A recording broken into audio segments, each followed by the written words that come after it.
hoje o nosso tema é a LGPD no setor da saúde. E a nossa ideia, né, até falando sobre alguns pontos, já surgiram ideias de fazer a Live 2, Live 3 de LGPD no setor da saúde, porque é assunto que não acaba mais. Então a gente teve que enxugar mesmo para conseguir falar sobre como identificar e avaliar os riscos de privacidade em empresas do setor da saúde. Eu acho que vai ser muito rico aqui o nosso papo e ajudar muita gente que está começando ou que está com alguma dificuldade nessas questões. Bom, boa noite, né, Carol e Eduardo?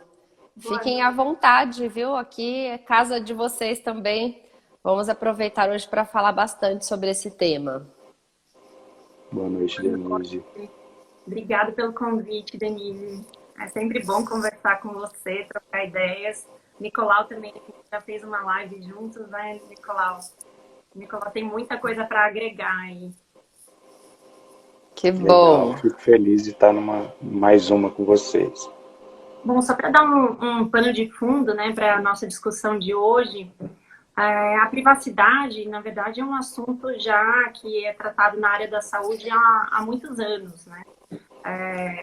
Primeiro, a privacidade veio prevista na Constituição Federal de 88, aí o CFM, que é o Conselho Federal de Medicina, também já regulamentou, né, o sigilo médico no Código de Ética Médica.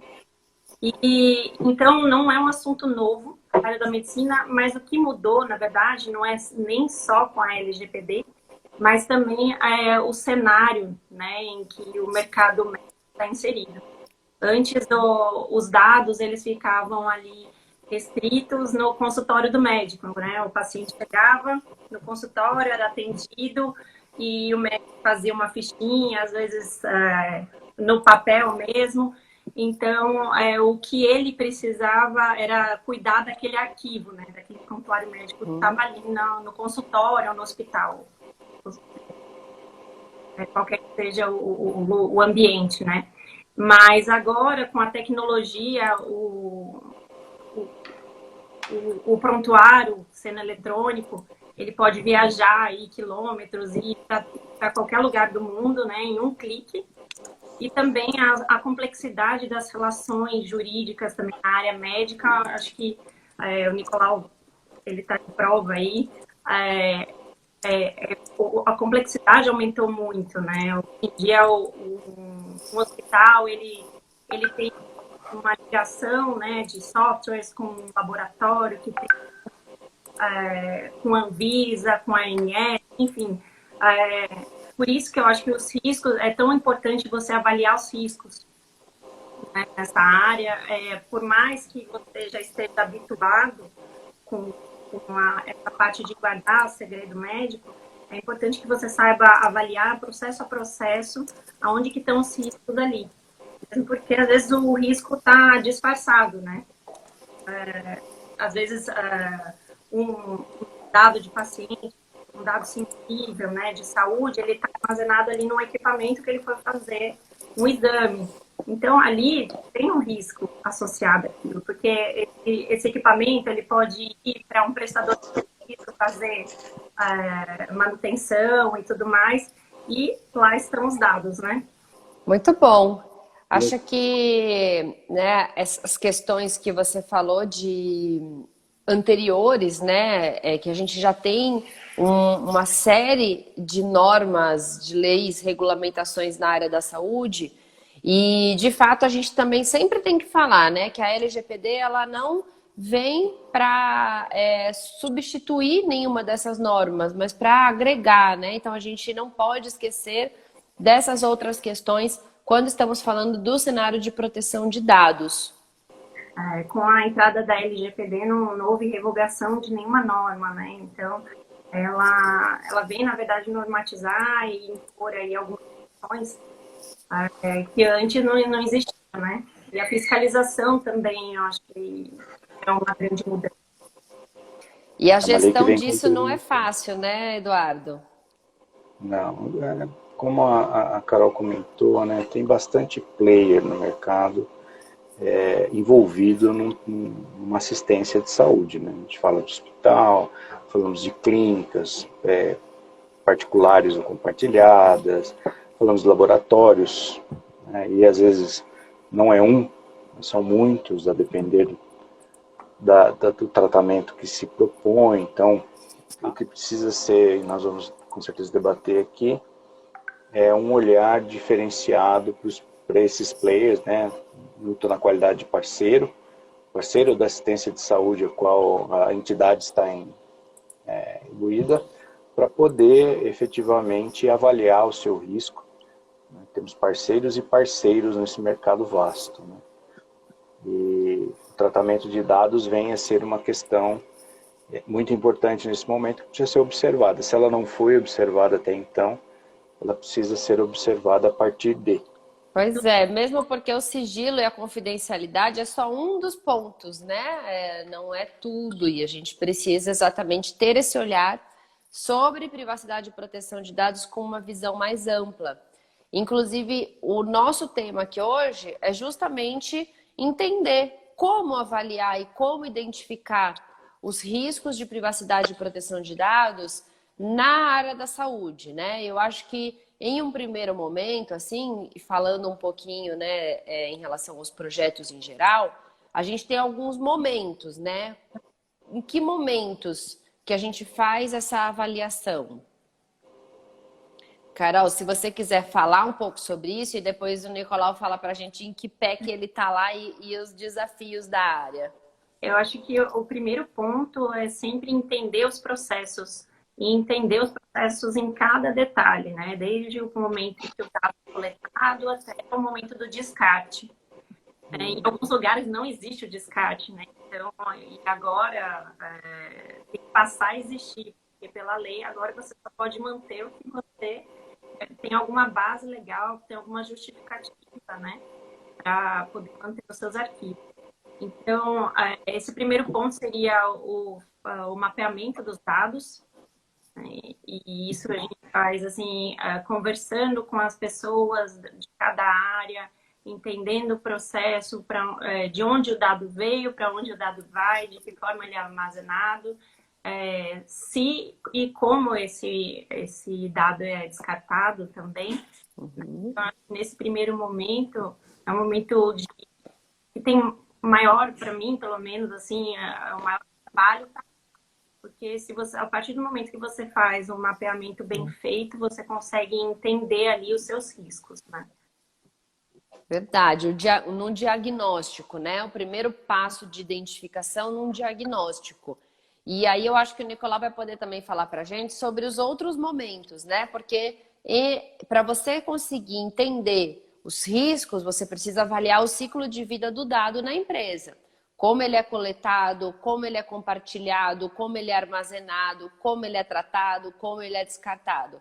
Mas depois que eu descubro, eu ainda tenho algo para fazer, né? Eu tenho uma fase que eu posso avaliar riscos no meio do processo, como a gente tem os processos de Privacy by Design e o relatório de avaliação de riscos previstos na LGPD para determinadas situações, né? Em um caso, quando eu tenho um novo serviço, um novo produto que eu vou oferecer e que vai utilizar dados pessoais, que vai tratar dados pessoais, e os casos em que eu preciso elaborar um relatório de impacto. E eu acho que em um outro momento ainda, que o Nicolau também vai poder falar para a gente, é o passo de revisão, né? Monitorar e revisar as medidas adotadas. E eu acho que esse ponto ainda poucas empresas estão, né? Como que vocês têm seguido com essas estratégias, Eduardo, na beneficência? Vocês têm algum tipo de ferramenta? Quais os desafios que você encontra nessas fases? Denise, nós adotamos uma ferramenta de gestão da privacidade, mais no intuito de conseguir digitalizar e acelerar os processos, né? A cadeia dos fluxos de trabalho, isso é muito importante, mas não é imprescindível, né? Acho que Há aí, a depender do tamanho e da quantidade de processos de tratamento que a instituição venha a ter, é aceitável fazer esse controle de forma manual, né?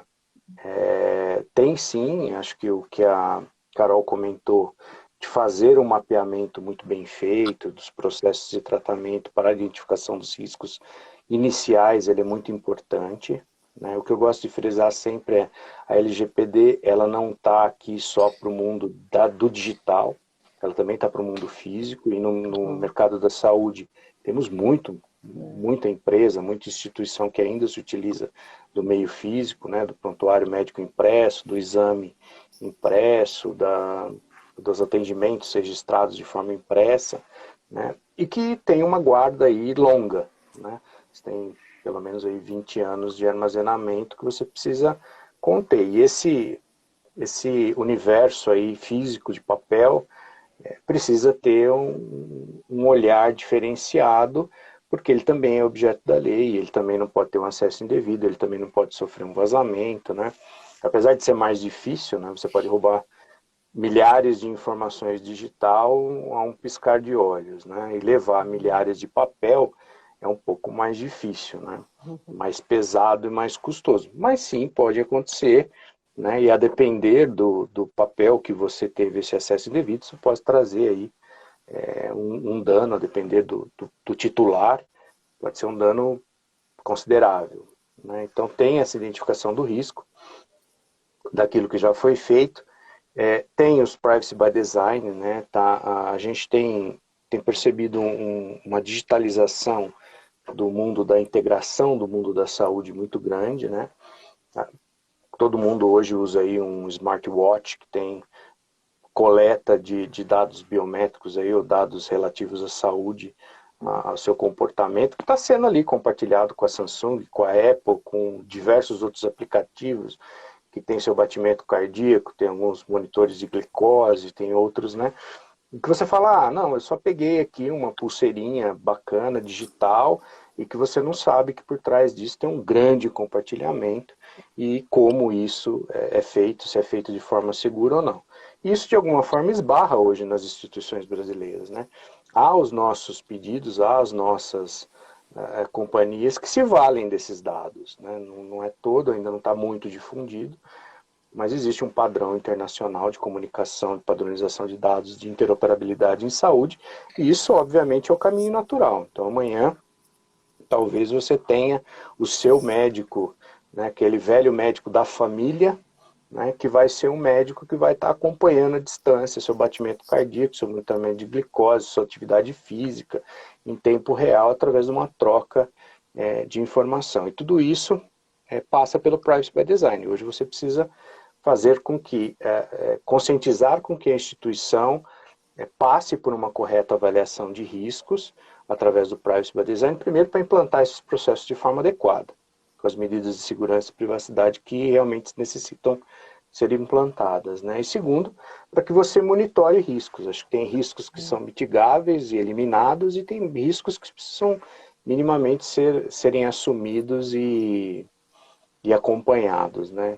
Eu achei interessante que você comentou, né, que a ferramenta não é imprescindível. E eu vejo muitas empresas, principalmente do setor da saúde, com duas visões, né? Uma visão é, LGPD não é para mim porque não tenho orçamento, a ferramenta é muito caro. E uma outra visão, querendo encontrar na ferramenta a solução de tudo, né? Então, você vai fazer um projeto? Não precisa, eu vou comprar, vou adquirir aqui, eu vou pegar uma ferramenta que vai fazer isso para mim. Então, é bem o que você falou mesmo, a ferramenta ela vai te auxiliar na gestão, ela não faz, né, tudo, ela te ajuda, né, ela não tem esse viés de identificar os riscos por si só. E o outro ponto é que a ferramenta ela não é obrigatória, né? Exatamente. E é legal que você observa que algumas empresas, as maiores, obviamente, elas já possuem algum tipo de ferramenta de gestão e acompanhamento de riscos, né? Visão, obviamente, voltado. Seja muito bem-vinda, Ana. Obrigada, desculpa, Nicolau.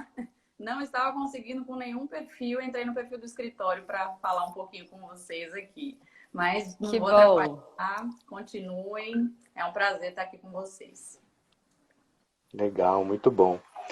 Eu estava concluindo aqui que algumas ferramentas têm, são ferramentas próprias, e as ferramentas de gestão de privacidade trazem essa visão de acompanhamento de riscos, né, de declaração e acompanhamento de riscos de privacidade, e outras fazem essa integração, né, integração entre a ferramenta de riscos de privacidade e a ferramenta de riscos corporativos.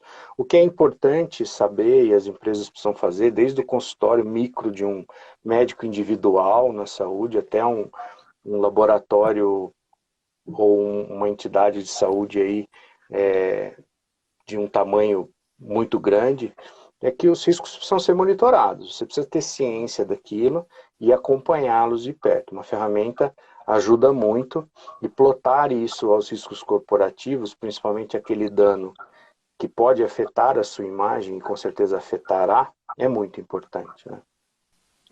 Esse monitoramento, Eduardo, ele é feito inclusive depois que a gente conclui, né, esse processo de adequação inicial e através das análises, das reanálises, né, dos treinamentos e como você falou, do Privacy by Design também, em que outros riscos são afastados, né, novos riscos e riscos que não tinham sido capturados por algum outro motivo, né? Esse monitoramento é fundamental depois do processo.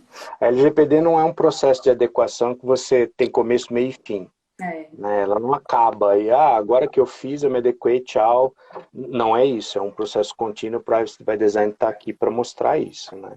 Eduardo, vocês já encerraram aí na BP esse processo inicial, né, de adequação e estão continuando, ou vocês ainda estão em meio a esse processo? Não, nós fizemos todo o processo inicial de mapeamento, identificação do risco e ações de mitigação, né? Isso já foi elaborado e executado, né? E estamos na avaliação de riscos contínuos do Privacy by Design e, obviamente, a construção dos DPIs dos processos que já haviam sido mapeados, mas que precisam de alguma forma estarem lá declarado, né, com os riscos declarados e devidamente plotados.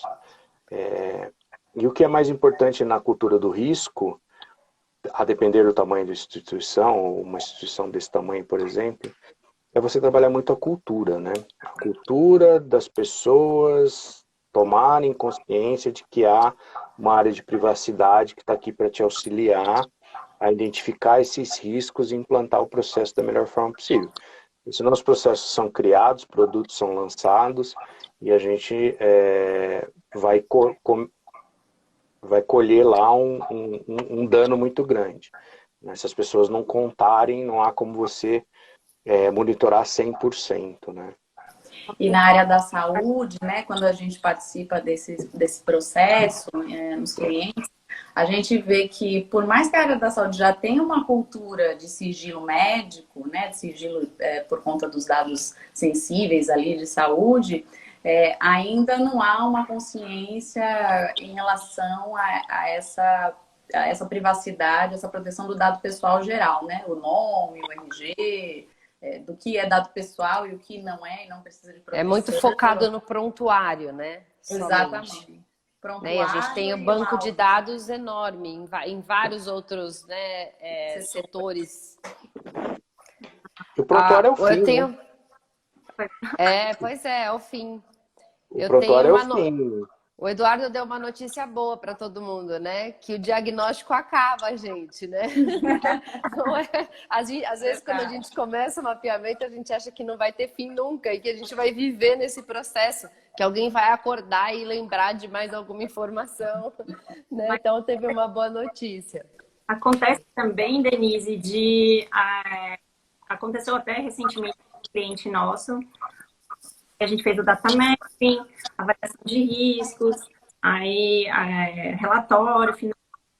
Quando a gente foi fazer o treinamento para a empresa inteira, para a equipe inteira, apareceram mais vários processinhos que não foram apontados lá no começo. Então, aí a gente teve que colocar isso também ali no data mapping, né? Porque tinha algumas que não estavam necessariamente ali com o líder. E é como o Nicolau, o Eduardo falou, né? O diagnóstico, né? Eu falei brincando que ele termina, mas o mapeamento é vivo, né? Vão surgindo outras questões, então a gente precisa, por isso que precisa desse monitoramento. E aí, entrando um pouquinho agora no nosso tema dos riscos, né? O momento a gente falou, né, de identificar esses riscos no diagnóstico, nos processos de Privacy by Design e avaliação de risco e na parte de revisão e monitoramento. Agora, os riscos propriamente ditos, né? Eu vejo como que você pode ter uma ideia daquilo que pode aparecer. Além de, claro, né, um estudo da lei toda, mas pode ter muita ajuda em documentos, né? O próprio governo federal trouxe um guia, dentre eles tem um documento muito rico sobre avaliação de riscos, né, e impacto, relatório de impacto, onde você pode lá dar uma olhadinha nas categorias de riscos que são sugeridas. Então, essa daqui era uma dica, mas vou deixar para vocês também comentarem na área da saúde, né? Quais os principais riscos que vocês identificam nesses projetos, né? E quais são as consequências aí desses riscos? O que vocês, né, recomendaram? O que o Eduardo ele está colocando ali como plano de ação, como algo que possa ajudar a mitigar esses riscos que a gente vê na área da saúde? Deixa eu começar aqui, aí eu passo a bola para o Eduardo, porque eu acho que a prática dele é mais rica ainda, né? Ali no dia a dia. Mas na área da saúde, o que a gente tem visto no dia a dia, né, dessas empresas, os dois maiores riscos, né, que a gente identifica são o risco de compartilhamento, porque como a Carol falou, o compartilhamento de dados pessoais diante da complexidade dessas relações com operadoras de planos de saúde, com laboratórios, com envio de exames, banco de sangue, enfim. São muitos terceiros envolvidos, né? Que precisam, né, esses dados pessoais precisam trafegar entre o controlador ou, enfim, esses terceiros. E esse compartilhamento normalmente é o calcanhar de Aquiles ali, né? Porque posso compartilhar, não posso compartilhar. Existem regulações específicas da área da saúde, resolução do CRM falando sobre prontuário, né? Se pode, se não pode, como pode. Enfim, a gente tem a questão do Código de Ética Médica, também o sigilo médico. Então, o compartilhamento dessas informações passa por um olhar variado e do ponto de vista de privacidade, é comum e é da cultura já da área de saúde querer implementar o consentimento. Então, quando a gente chega e identifica um problema de compartilhamento ali, na primeira oportunidade, né, Carol, o cliente já diz, não, a gente pede o consentimento aqui do paciente e a gente compartilha. Porque eles estão habituados com aquele consentimento livre, esclarecido para cirurgias, né, para outra finalidade. E aí a gente se depara com a nossa recomendação de que o consentimento é a última das hipóteses ali, porque quando a empresa ela colhe esse consentimento, ela vai precisar gerir esse consentimento vai poder ser retirado pelo titular do dado, e essa é uma questão que vai ampliar muito, né, a operação ali do cliente. Então, o consentimento ali é uma coisa que eles batem o pé e a gente tenta sempre achar uma outra base legal, né? E quando a gente fala também de compartilhamento, a lei traz a tutela da saúde como sendo uma das bases legais, né? Que permite aí o compartilhamento das informações pessoais. Mas nem tudo que gira ali, nem todo dado pessoal, nem todo compartilhamento que se faz ali entre hospitais, entre clínicas, são relativos à tutela da saúde, né? Então, se é um compartilhamento de dados para finalidade de cobrança ou de outra finalidade qualquer que não seja a tutela da saúde em si, precisa ser avaliado com muita cautela, porque vai ficar sujeito aí a autuações, né?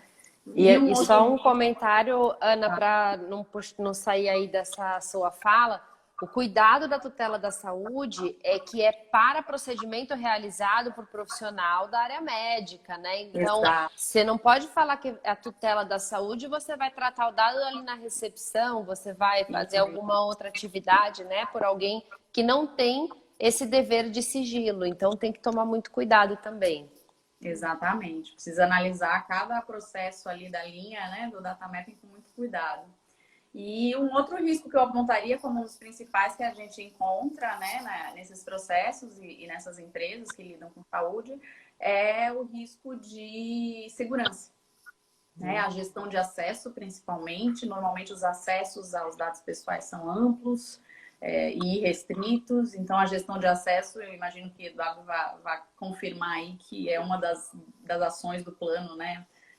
Principais, né? Gestão de acesso ao sistema, seja ao sistema médico, seja ao sistema de outros médicos para pacientes não atendidos por ele, enfim, tem uma série de detalhes aí. Até porque o setor de saúde é muito vulnerável, né? É muito visado.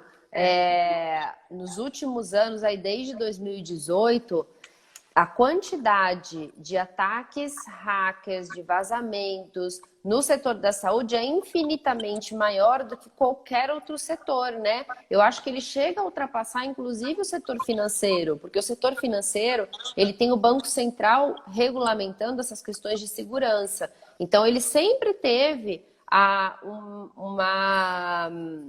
um investimento maior na parte de segurança, diferente do setor da saúde.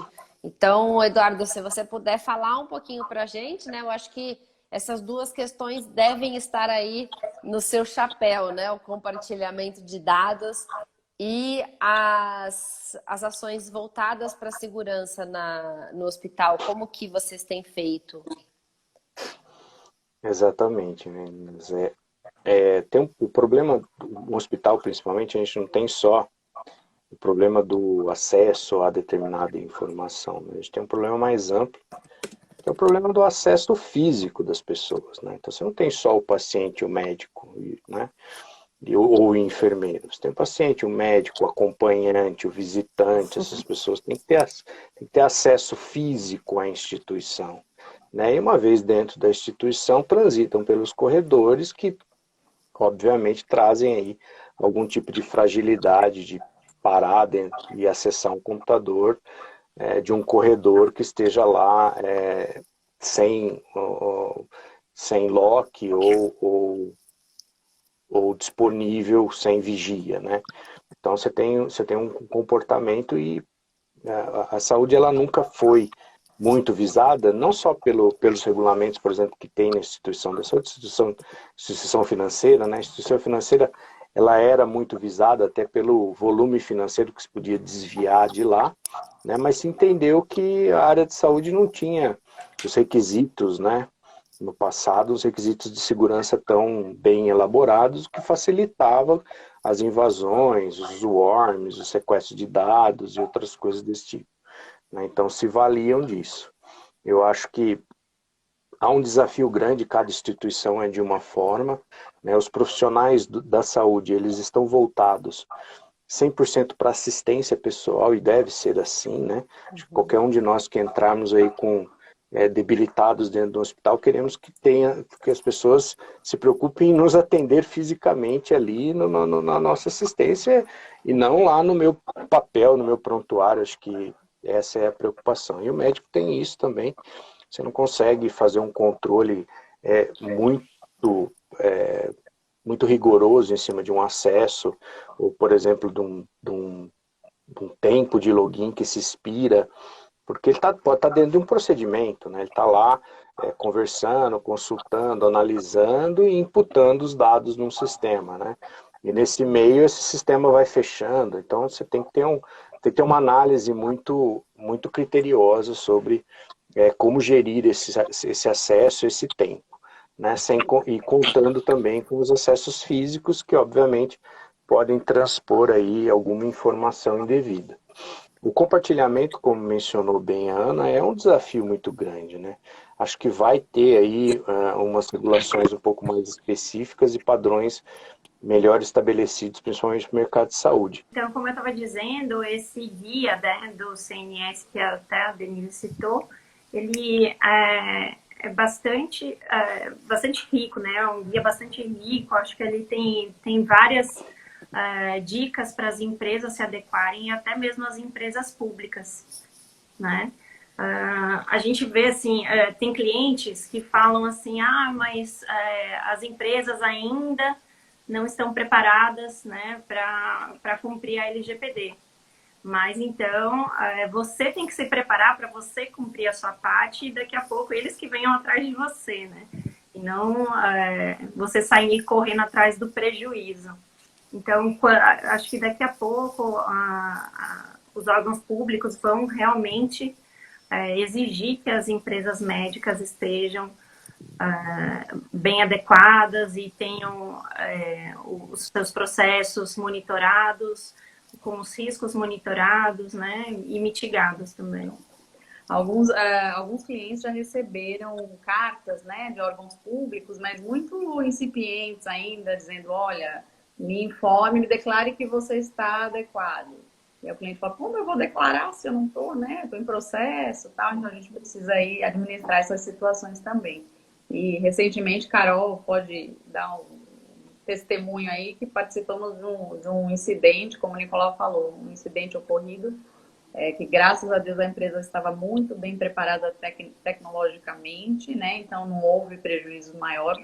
Mas é tenso, né? Você assessorar e participar desse processo de roubo, de sequestro de dados e etc., porque são muitos valores em jogo, né? Não só a imagem da empresa, os dados pessoais, a possibilidade de prejuízos futuros, enfim, e você ficar ali monitorando tudo, né, Carol? Com certeza, e até a sua imagem perante os seus parceiros de negócio, né? Como que uma clínica vai explicar para os planos de saúde que ela deixou vazar os dados, né? Que estavam ali sob a guarda dela. E eu achei bacana que Nicolau trouxe esse tema, né? Quando nós estávamos conversando, de que a adequação à LGPD, inclusive, né? Toda essa questão do risco, ela passou a ser considerada no valuation das empresas, das particulares, né? Então, numa possível venda, aquisição, enfim, de empresas, isso tem sido um ponto de bastante relevância. A gente já tem visto isso também nos processos de M&A, né, Denise? Você também que acompanha o isso mesmo. Inclusive, vocês estavam falando do setor público, né? Mas também já vi licitações exigindo que o parceiro, né, que o prestador de serviço esteja adequado ou em processo de adequação. Eu acho que as empresas em geral estão dando ainda um tempo, né? Como você falou, você pede uma carta, uma declaração de que a empresa está adequada, mas você aceita que ela te indique que ela está em processo e o que ela tem feito e para onde ela vai. Eu acho que essa questão no mercado está bem flexibilizada, porque está todo mundo nesse mesmo barco, né?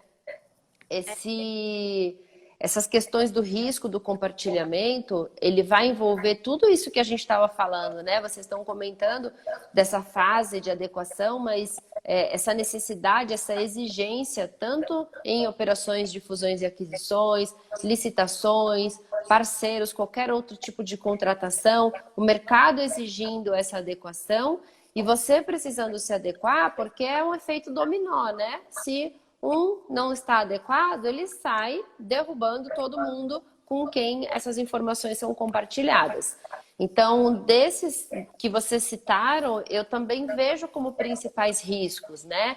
E as ações para isso, eu acho que o Nicolau falou um pouco, né, sobre como que eles avaliaram isso, como que isso foi verificado, mas de uma maneira geral, para qualquer empresa, você precisa entender o que cabe, né, ali de investimento nesse momento e o que pode ficar para depois. Isso que é importante também a gente sempre mencionar, né? Um plano de ação não é algo que tem que ser feito imediato e pronto, acabou, né? Você pode ter um roadmap ali de ações, né, ao longo do tempo, que a empresa vai ganhando maturidade nesse tema, principalmente nas questões de segurança, que não é tão fácil do dia para a noite você resolver. O Nicolau comentou algo, né, que o setor da saúde é um setor ativo aí 24 horas, né? É muito difícil essas atualizações na parte de segurança, você conseguir que sejam feitas rapidamente. Então, eu vejo as recomendações na área da saúde nesse sentido, né? Tanto entendendo que é um setor que não tinha um investimento alto em segurança e que agora não adianta a gente colocar a régua lá em cima e falar que é isso que você tem que fazer, você precisa entender que tem um degrau, né? Degraus a serem escalados.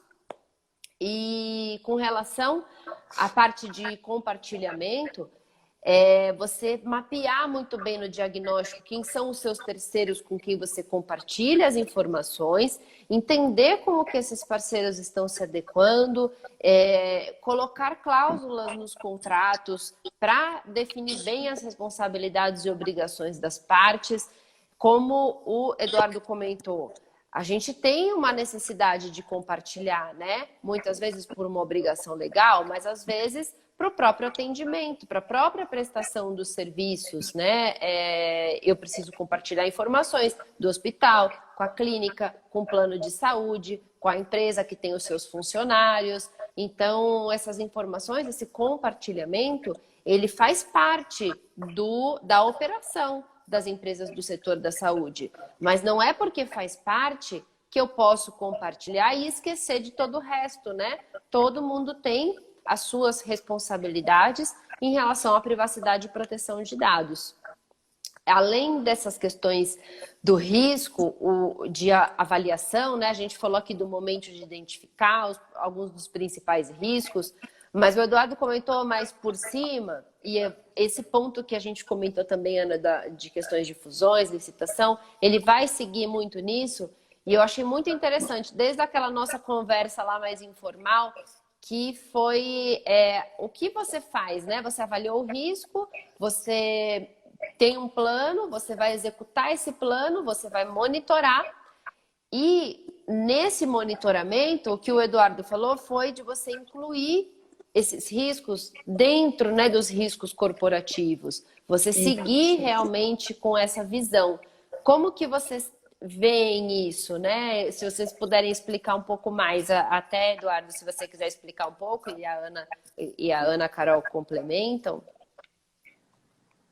Pode ser sim, Denise. Eu acho que é importante, algumas empresas já têm, outras não, e elas precisam buscar isso, independente do seu tamanho, ter uma plotagem do mapa de riscos com as dimensões mínimas, né? Então, um mapa que represente lá riscos legais, onde poderia entrar LGPD, risco de imagem, também entra LGPD, né, riscos financeiros e outros riscos inerentes ao negócio. E a partir da sua análise de riscos de privacidade, você refletir isso no mapa de riscos corporativos. Uma das dimensões, é muito importante falar, dentro de tudo isso que a gente comentou, são os parceiros de negócio, né? Nós temos aí a nossa legislação com direito à corresponsabilidade, e a depender do seu parceiro de negócio, isso pode ser um prejuízo, pode ser um dano para você. Então, sim, as cartas de intenção são muito bem vistas, né? O acompanhamento, a posição que os seus parceiros te dão a respeito do seu processo de adequação, mas você precisa monitorar esse parceiro, né? Assim como você faz lá, a depender do tamanho da sua empresa, você faz com relações trabalhistas, você vê se o seu parceiro está recolhendo fundo de garantia, está recolhendo GRPRS, você tem um monitoramento ativo da parte trabalhista desse seu parceiro, você vai ter que ter sobre privacidade. Você vai fazer de todos, a depender do seu tamanho? Não, né? Algumas empresas mais bem estruturadas têm um BIA, né, um Business Impact Analysis, que consegue colocar os parceiros estratégicos com viés tecnológicos mais destacados. Outros possuem mapas de gestão de continuidade, que você consegue colocar dentre os seus processos críticos, quais são seus principais parceiros, e esses você sim precisa monitorar constantemente para ver se a adequação está sendo feita, e uma vez feita, se ela está sendo cumprida. Né? Porque ele pode te declarar lá, ó, eu tenho tudo, eu fiz tudo, e ao decorrer tem fusões, tem compras, tem aquisições, e as empresas vão mudando, e você precisa ter essa gestão de fornecedores ativos plotada no seu mapa de risco. Fornecedor é um risco também. Né? Isso é muito importante colocar para que se acompanhe isso. Isso tem que ser vivo. Tem riscos que são assumidos. Hoje, por exemplo, você faz um compartilhamento, pegar aí a base do Covid, né? Uhum. Hoje há necessidade da comunicação dos resultados de exame de Covid para o governo federal. Então há uma base, né? Até um dos hospitais aí bem conhecidos teve um vazamento nesse sentido, da base de Covid, e você tem que fazer esse compartilhamento. Mas o quanto a entidade federal, da federação, está lá adequada com as questões de segurança, né?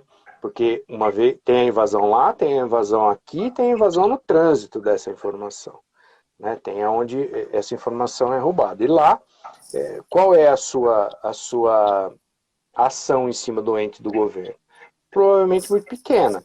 Então isso é um risco que precisa estar mapeado e precisa estar mostrado lá. Olha, eu preciso compartilhar, porém há um risco que eu não tenho controle, eu não tenho gestão. Eu preciso aceitá-lo.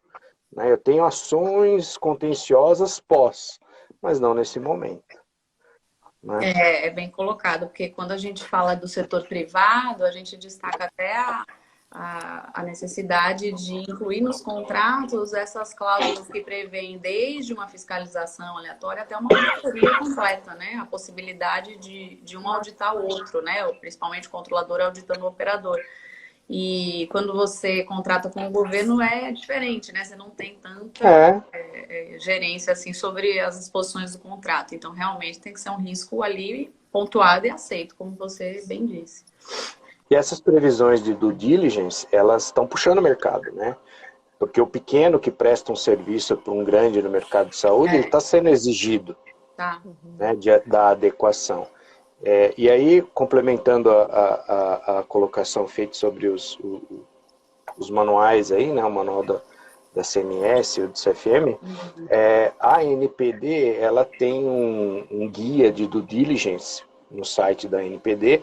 Se tiver alguém aqui nos assistindo no mercado de saúde que seja pequeno, que você pode usar, né, para ver o que será exigido de você minimamente para que você comece sua adequação, se você não tiver um parceiro aí tentando te ajudar, né?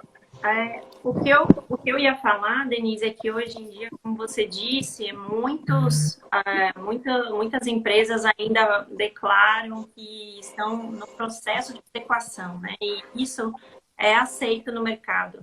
Mas eu acho que no momento que a gente está atual, eu nem sei o que é LGPD, né? Não sei para onde vai, de onde vem.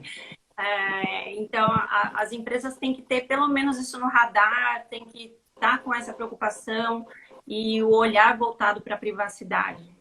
Né? Porque é o mercado que exige, são os órgãos reguladores, né? As autoridades competentes. Daqui a pouco, agora é a CNS que tem esse manual. Daqui a pouco, provavelmente, o CFM vai emitir alguma regulamentação, a Anvisa, provavelmente também, nos processos em que tem que ter o compartilhamento. Enfim, as empresas vão se sentir cada vez mais compelidas. Então, elas têm que ter isso, pelo menos, programado para acontecer. Com certeza. Ana, quer fazer uma consideração final aí sobre esse assunto? Acho que Carol foi bem objetiva. A área da saúde é uma área que implica realmente em riscos importantes, que tem que ser avaliados ali no detalhe, né, em cada processo. Compartilhamento realmente é o que dá mais pano para manga nessa situação. E o mercado vai precisar se adaptar. Em agosto estamos aí com a NPD fiscalizando e já multando, né? Então, acho que é cada vez mais necessário que a gente fale sobre o assunto, converse e dê opções para os pequenos, para os grandes e que todos nós profissionais dessa área de privacidade e proteção de dados continuemos aí trabalhando em conjunto para divulgar cada vez mais essa questão. né? E agradeço aí, Denise, o seu convite, a sua live, a disponibilidade do seu Instagram para a gente poder conversar um pouquinho. Ah, e hoje ele não estava muito bom, viu? Não ajudou muito a gente. Eduardo, que dica que você pode deixar aqui para quem é da área da saúde ou está atuando em clientes da área da saúde, que estão começando o projeto ou que estão pensando em começar? Qual que é uma dica boa que você pode dar? Difícil, hein? Bom, eu acho que eu pegar um gancho aqui com o que a Carol Escolher disse. uma, né? Escolher uma, acho que é importante. O inteiro falando, né? Dica aqui nessa área. Exatamente. Mas é importante que agora não dá mais para falar que você realmente não conhece a LGPD. A Carol foi muito, muito cirúrgica aí, fazendo um paralelo nesse assunto. E é importante que você trabalhe a sua adequação, porque você será exigido disso. E a depender, você poderá ser trocado, né? Essa sua parceria, se você não estiver adequado, com certeza você será trocado. Então, para se manter no mercado, você precisa estar adequado. E a dica que eu dou é que não existe o one size fits all, né? Não dá para você pegar o plano de implantação que eu coloquei na BP e aplicar numa outra instituição. Acho que cada instituição trabalha de um jeito. Acho que você precisa prezar pelo assistencial, que esse é o seu negócio, esse é o seu core, né? Preze pelo assistencial e busque a melhor segurança possível no tratamento dos dados, porque segurança e privacidade andam de mão dadas, né? Então, faça uma adequação boa que não interfira na sua produção, não interfira na sua tarefa principal, prestando a melhor assistência para o seu cliente, para o seu paciente. Isso aí, e eu acho que tem um lado positivo disso, da gente saber também que uma regra, né, um projeto, um plano de ação não é válido para todos, que é exatamente entender que se você é uma instituição grande, você vai ter muitos riscos, você vai ter muitos planos de ação e muito mais trabalho. Mas se você é uma empresa menor, não precisa ficar com essa sensação de que tem muita coisa pela frente, né? É um trabalho grande, mas para uma instituição menor, é claro que você vai ter menos risco e menos complexidade e trabalho. Então, essa questão de que não é a mesma régua, a mesma medida para todos, também é algo que a gente precisa levantar como um benefício. Realmente você consegue, né, se adequar com poucos recursos, você consegue pelo menos avaliar a sua situação e seguir aí esse caminho, né, de avaliar e de se adequar à LGPD.